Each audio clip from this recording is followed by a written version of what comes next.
روزی می شود که عمر من و شما هم به پایان می رسد. خود را در اون بستری که حالت محتضر است، حالت جاندهی است، خود را به پشت می بینی، فقط ملک الموت در چشمهای تو نمایان است. تمام می بینی که عزرائیل در تار سرت ایستاده است، برای قبض روح تو آمده است، برای جان تو را گرفتن آمده است. فراموش نکن برادر، هر نوعی که زندگی میکنی فراموش نکن که روز این زندگی به پایان میرسه. فراموش نکن که حتما روز از دنیا میروی. مرگ خود را یاد آرو، گریه بسیار کن، میروی روز به خاک و توشه تیار کن. ناگاه بود از این جهانت ببرند، از حلقه جمع دوستانت ببرند. غافل منشین، زمانت ببرند، گر تو نروی کشانت ببرند. ببندند دست و پایت را، پوشانند چشمهایت را. این مزرع عمر از نشاط آمده پاک، دهقان اجل نکیش جز تخم هلاک. چون دانه گندم همه باسد دل چاک، از خاک برآمدند و رفتند به خاک. کجا شد سروری اولاد آدم؟ کجا شد احمدی محمود خاتم؟ کجا شد عامه معراج افلاک؟ به یثرب رفت زیر پرده خاک. اگر دنیا به کس پاینده می بود، محمد تا به این دم زنده می بود. اگر دنیا به کس میکرد وفایی، نمی کرد از آن حضرت جدایی. زنم فریاد و گویم تا قیامت، کجایی یا محمد یا محمد صلی الله علیه و سلم. این همون دنیا هست برادر عزیز. مغرور دنیا نشویم، در فریب دنیا نخوریم. ما و شما بنده رمضان نیستیم، ما بنده الله رب العالمین هستیم. نشوه که بعد از رفتن ماه رمضان راه مسجد فراموش کنیم. نشوه که بعد از رفتن رمضان دما نماز قضا کردن سر شود. نشوه که بعد از رفتن رمضان، بعد از اینکه خداوند ما را پاکیزه از گناه کرد، دوباره خود را آلوده و بدبخت رسوا بگردانیم.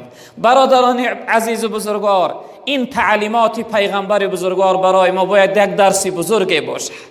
زندگی بکن، هر نوع میخواهی زندگی بکن، اما فراموش نکن که روز زندگی تو به پایان میرسه. زندگی تو ادا میشه و تمام میشه. این دنیا را پسی سرگ میکنی، ترک میکنی، به سوی لقای پروردگار، به سوی دیدار پروردگار، به سوی محضر رب العالمین برای جواب گفتن حتما بازگشت میکنی. و پیغمبر بزرگوار گفتن، حضرت جبرئیل علیه السلام فرمودن و عمل ما و احبب من شئت فانک مفارقه. هر شخصیت را، هر کسی را میخواهی دوست بدار، اما فراموش نکن که آخر از دوست جدا میشوی. برادری عزیز و بزرگوار، آخر این زندگانی جدا شدن است. آخر از پدر جدا میشوی، از مادر جدا میشوی، زنت بیوه میمانه، فرزندت یتیم میشوه. پدر و مادر در ماتم و در داغت می نشینند. آخر از این دوست ها جدا میشه. امروز جداگی نکن برادری بزرگوار. امروز با برادر و اکا و دادرت قهری نبیست. این لحظه اندک دنیا کرایه نداره که امروز جداگی کنی، امروز قهری بیستی، امروز به هم دیگر دشمن شوی و بدبینی کنی. آخر جدا می شوی، آخر حتما تو را جدا می کنند. به همین خاطر امروز دوست بدار، امروز به قدر برس، پدر و مادر را احترام کن، دعاش بگیر. روز می روند والله قامتت می شکنه، خانت به نور می شود، تاریک می شود زندگیت. خیلی حیات دیگرگون تغییر می یابه، به سرپوشه می مانی. باورم نیست پدر رفتی و خاموش شدی، ترک ما کردی و با خاک هم آغوش شدی. خانه را نور اگر بود زی رخسار تو بود، ای چراغ دل من از چی تو خاموش شدی. بهار آمد نیامد بوی مادر، شدم پزمان چشم و روی مادر. نمی ارزد هزاران نهده گل با یک تاری سفید موی مادر. برادر بزرگوار، به قدرش برس که نمی آبیش. والله قسم ده آرزو مثل من بر این می سوزی، می خواهی که یک بار پیداش کنی. ای پدر جان بگوی دیگر نمی آبیش. میخواهی جای تنهایی باشی، یک فریاد کنی تا اینکه درون سینت خالی شود، چون اینجا هم پیدا نمیکنی. برادری عزیز و بزرگوار، به قدر پدر و مادر برس.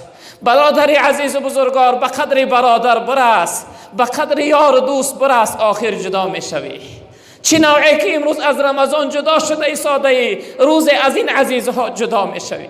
اگر تو نروی حتما اونها از تو میروند و جدا میشوند. یک عمر از این بی پرواگی و بی احترامی میسوزانند تره. یک عمر از فراق از داغشو میسوزی برادری عزیز و بزرگوار. و آخر جبرئیل علیه السلام گفتند و عمل ما شئت فانک مجزی به. عمل کن، هر کار میخوای برادری عزیز بکن، ایرا فراموش نکن که آخر از این کردار جزا میبینی. اگر عملی خوب باشه، با سر بلند، با آبرو، با عزت و با حرمت نزد پروردگار میروی. پروردگار تو را دعوتت میکنه و قبول داره، میگه ارجعی الی ربک راضیه مرضیه. بگرد بیا به نزد پروردگار، تا خداوند از تو راضی هست، تو را از خودش راضی میگردانه. چقدر با حرمت و با عزت می روی. با ملائک روح پاکش جانب رحمان برفت، جمله گریان او خندان برفت. اما اگر عملی بد کردی، وای به حالت.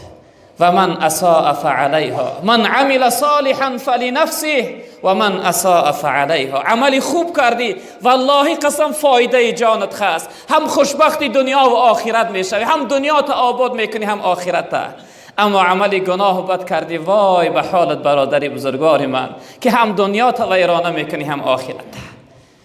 پیغمبر بزرگوار صلی الله علیه وسلم تا حضرت جبرئیل گفتن وعلم ان شرف المؤمن قیامه باللیل. برادری بزرگوار، بعد از گذشتن ماه رمضان نماز شب فراموش نکن. پیغمبر بزرگوار تا حضرت جبرئیل گفتن که ای محمد صلی الله علیه وسلم، بدان که شرافت و بزرگی انسان در قیام و در نماز شبش است. اگر بخواهی که در نظر خدا بزرگ شای، اگر بخواهی که در نظر خلق خدا بزرگ شای، شب زنده‌داری را اختیار کن.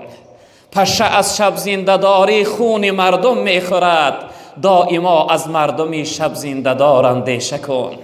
از انسان‌هایی که شب زنده‌دار هستند، عبادت شب دارند، از تیر آه اونها حذر کن. از اونها خیلی هوشیار باش که تیر آه اونها بسیار نشان رسه هست. برادر بزرگوار، بعد از رفتن ماه رمضان برای خودت وظیفه کن، توشه آخرت ذخیره کن، زاد توشه آخرت جمع کن، نماز شب داشته باش. حضرت جنید بغدادی رحمت الله علیه وفات کرد. بعد از گذشتنش در خواب یکی از شاگرداش در آمد، پرسید گو حضرت برای من بگو بعد از وفات کدام عمل زیادتر برای انسان دستگیر می شود، کدام عمل زیادتر انسان فایده میکنه؟ حضرت یک آهی سر کشیدن، گفتن ای فرزندم، یگان عملم به اندازه 2 رکعت نماز شبم برای من دستگیری نکرد. نماز شب به نظر اندک نگاه نکن برادری بزرگوار، نماز تهجد بخوان، نماز شب داشته باش. خواب این کار انسانیت نیست. کار چی کنی که با عجل باشد و جفت، برخیز خواب که عمر می باید خوب. در لحظت و دخاک خیلی خواب می روی، این دنیا جای خواب کردن نیست برادری عزیز. هوشیار باش، نماز شب از دست ندی. و در آخر جبرئیل علیه السلام گفتند و عزت مؤمن این کنارجویی از مردم است، یعنی طمع نکردن، در فکر ضرر و زیان مردم نبودن است. اگر بخواهی که در نظر خدا، در نظر خلق خدا عزیز شوی، محترم شوی، امروز در فکر خیانتی هم دیگر نباش، در فکر ضرر و زیان هم دیگر نباش. یگان انسان به چشم بد نگاه نکن برادری بزرگوار. هر کسی را اگر تو بد میبینی، ایره انیق بدان که وی بنده الله رب العالمین است. این عمیق بودن که شخصیت را بدبینی داری که خیلی صاحب بزرگواری دارد الله رب العالمین، خیلی گناه بزرگ داری. اگر بتوانی دل به دست آر که حج اکبر است، از هزاران کعبه یک دل بهتر است. کعبه بنیادی خلیل آذر است، دل نظرگاهی جلیل اکبر است. اگر بتوانی دل یک بنده خدا را به دست بیار، خرسند که شاد کن، در خلق خدا خدمت کن. اگر از دستت نمی آید ضرر و زیان ندی، بد نبین، آزار نتی، سخنی بد نگو، غیبت نداشته باش، منت نکن. منانی فقط صفت ذاتی، فقط الله حق منت داره و خلاص. یگان شخصیت حق منت دیگر نداره برادری عزیز و بزرگوار.